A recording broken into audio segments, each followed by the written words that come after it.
வணக்கம். வாங்க, எல்லோரும் எப்படி இருக்கிறீங்க? சுகமாக இருக்கிறீங்களா? இன்றைக்கி நாங்கள் திருக்க மீன் குழம்பு வைக்கிறது எப்படின்னு பார்ப்போம். நான் இதில் 1/2 கிலோ திருக்க மீன் எடுத்து கழுவி துப்புரவாக்கி வச்சுருக்கிறேன். முதல்ல மீனுக்கு தேவையான அளவு உப்பு போட்டுக்கொள்ளுவோம். அதோட குழம்புக்கு தேவையான மிளகாய் தூளையும் போட்டுக்கொள்ளுவோம். நான் 4 மேசக்கரண்டி மிளகாய் தூள் போடுறேன். இது நாங்கள் வீட்டில் திரித்து வச்சுருக்கிற மிளகாய்த்தூள். இதில் எல்லா மசாலா பொருட்களுமே நாங்கள் போட்டிருக்கிறோம். இந்த ஒரு தூள் மட்டும்தான் நாங்கள் கறிகளுக்கு போடுறது. நினைக்கிற மாதிரி பெருசாக உரைப்பு இருக்காது. இப்போ மஞ்சளும் போட்டுக்கொள்ளுவோம். இப்போ புளியை விட்டுக்கொள்ளுவோம். நான் ஒரு தேசிக்காய் அளவு புளி எடுத்து 2-3 தரம் கரைச்சி எடுத்து வச்சுருக்கிறேன். இப்போ இந்த மீனை நாங்கள் ஒருக்கா நல்ல வடிவாக கலந்து விடுவோம்.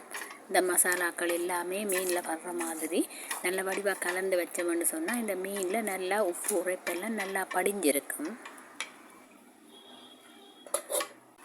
குழம்புக்கு தேவையான வெங்காயம், பச்சை மிளகாய், வெள்ளைப்பூடு, கருவேப்பிலை, ரம்பை எல்லாம் எடுத்துருக்கிறேன். நாங்கள் எல்லாத்தையும் வெட்டி தயார் செய்து கொள்வோம்.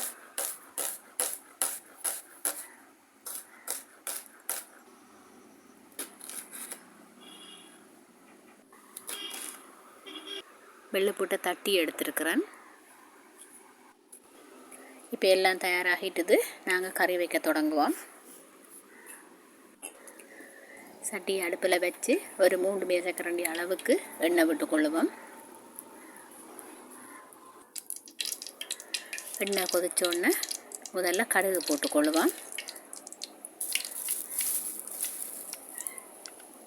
பெருஞ்சீரகமும் போட்டுக்கொள்ளுவோம். அதோட சீரகம் கொஞ்சமும் போடுறேன், சின்ன சீரகம். வெள்ளைப்பூடு போடுறேன். இந்த வெள்ளைப்பூடு தான் இந்த கறிக்கு நல்ல வாசத்தை தரும். வெங்காயத்தையும் போட்டுக்கொள்ளுவோம்.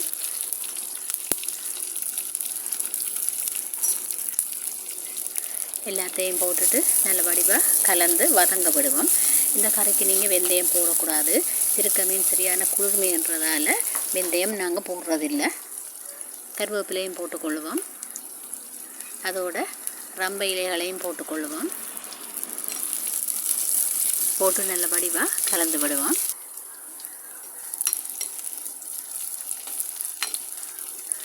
வெங்காயம் வதங்கிட்டுது. இப்போ நாங்கள் கலந்து வச்சுருக்கிற திருக்க மீன் துண்டுகளை எடுத்து பரவலாக போட்டுக்கொள்ளுவோம்.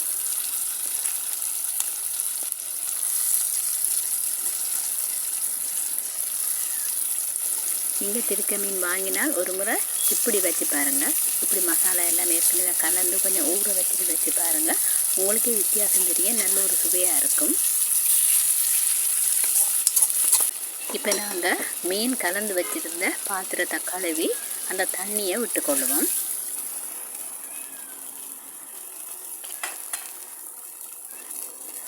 தண்ணியை விட்டது பிறகு நல்ல வடிவாக இருக்கா கலந்து விடுவோம்.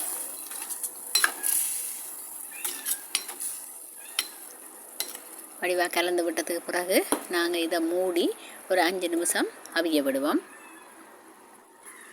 இடையில் ஒருக்கா திறந்து கலந்து விட வேணும். ஏனெண்டா இது மண் சட்டி என்றபடியாக சில நேரம் அடியில் பிடிக்கும். மண் சட்டியில் சமைக்கல எப்போதுமே அடியில் கொஞ்சம் அடிக்கடி கலந்து விட வேணும்.